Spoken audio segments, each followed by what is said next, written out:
Hello दोस्तों, कैसे हो? स्कूल सिमलिया की ऑनलाइन क्लासेस में मैं आपका स्वागत करता हूं। पिछली वाली वीडियो में हमने स्किन की या आदि चर्म की चार परतें उनके बारे में पढ़ लिया था। चौथी चल रही थी अपनी स्ट्रेटम ल्यूसिडम। तो मैंने कहा था कि जो स्ट्रेटम जो ल्यूसिडम है उसके अंदर क्या होता है, एलिडीन। एलिडीन नामक जो पदार्थ होता है वो क्या करता है, जल अवरोधक या जल रोधी की तरह कार्य करता है। जो एलिडीन पदार्थ होता है वह जल रोधी की तरह कार्य करता है, जिसके कारण क्या है, जो कोई भी जो पदार्थ होता है कोई भी जो पदार्थ होता है वो अधिचर्म के अंदर नहीं आ पाता है, त्वचा के अंदर नहीं आ पाता है। ठीक है, अधिचर्म के अंदर नहीं आ पाता है। इस कारण इस लेयर को या इस परत को अवरोधक अवरोधक परत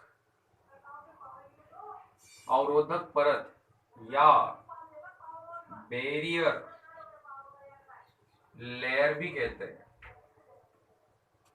क्या कहते हैं इसे? अवरोधक परत या बैरियर लेयर कहते हैं। क्योंकि ये क्या करता है, किसी भी पदार्थों को आने नहीं देता है। कौन? एलिडीन, जो जलरोधी होता है।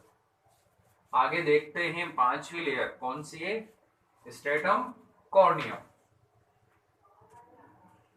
जो पांचवी लेयर है वो है स्ट्रेटम कॉर्नियम।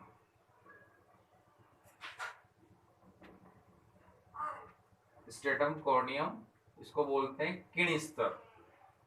क्या कहते हैं? किणस्तर। किणस्तर या किण परत थोड़ी इंपॉर्टेंट है, क्योंकि इसमें दो चीजें इंपॉर्टेंट है। पहला है कि यह आधी चर्म की सबसे बाह्य परत है। आधी चर्म की सबसे बाह्य परत है। दूसरी बात है, तो ये क्या होती है, 8 से 10 कोशिकीय स्तर है। 8 से 10 कोशिकीय स्तर इंपोर्टेंट है। अर्थात देखा जाए तो क्या होता है, सबसे मोटा स्तर है। क्या ये सबसे मोटा स्तर? अभी तो पांचों में सबसे मोटा स्तर कौन सा होता है? स्ट्रेटम कॉर्नियम होता है।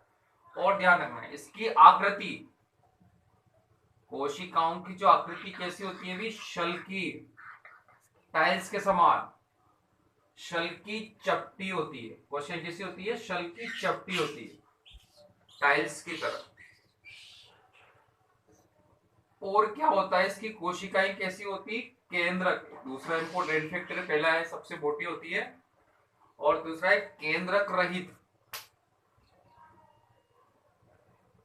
केंद्रक रहित व मृत होती है। केंद्रक रहित व मृत होती है।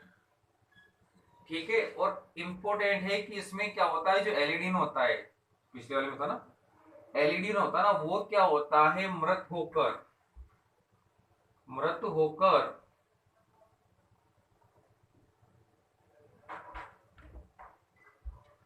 होकर क्या होता है, घोर्ण या केरेटिन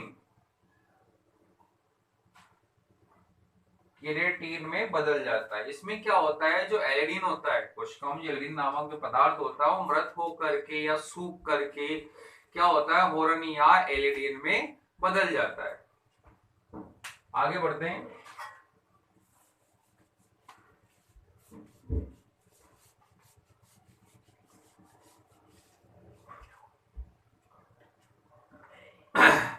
अब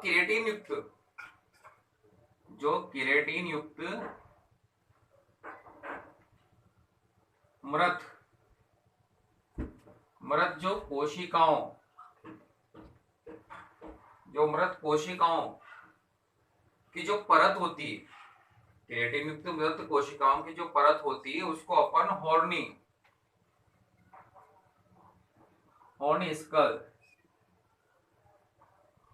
स्कल्स या श्रृंगी शल्क कहते हैं। ध्यान ना, इसके अंदर क्या होता है, स्ट्रेटम कॉर्नियम के अंदर केराटिन युक्त जो कोशिकाएं मृत हो जाती है तो उनको अपन क्या बोलते हैं, हॉर्न स्कल्स और श्रृंगी शल्क कहते हैं। और ये क्या होती है, समय समय पर स्किन निकलती रहती है ना, तो ये क्या होती है, ये त्वचा से पृथक होती रहती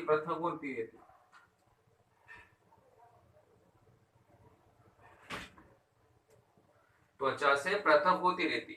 अब वेरी इंपॉर्टेंट नोट है, आता है कंपटीशन के अंदर आता है कि सबसे अधिक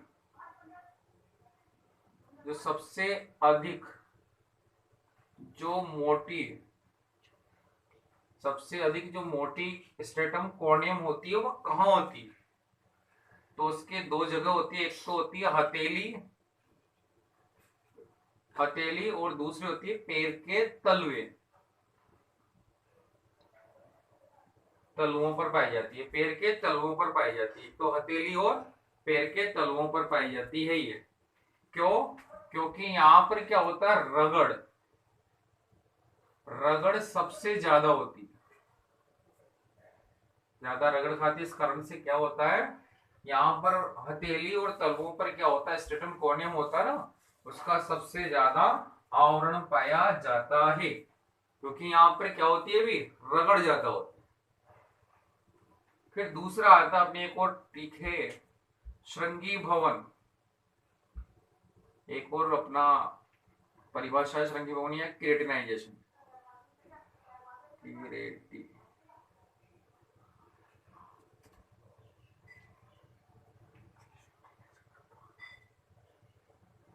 तो श्रृंगी भवन या केराटिनाइजेशन क्या होता है, देख ले। तो यहाँ पर क्या होता है, जो अधिचर्म की जो बाहरी कोशिकाएं होती है, अधिचर्म की जो बाहरी कोशिकाएं होती है वो क्या होती है, निर्जीव क्रिएटिन में बदल जाती है।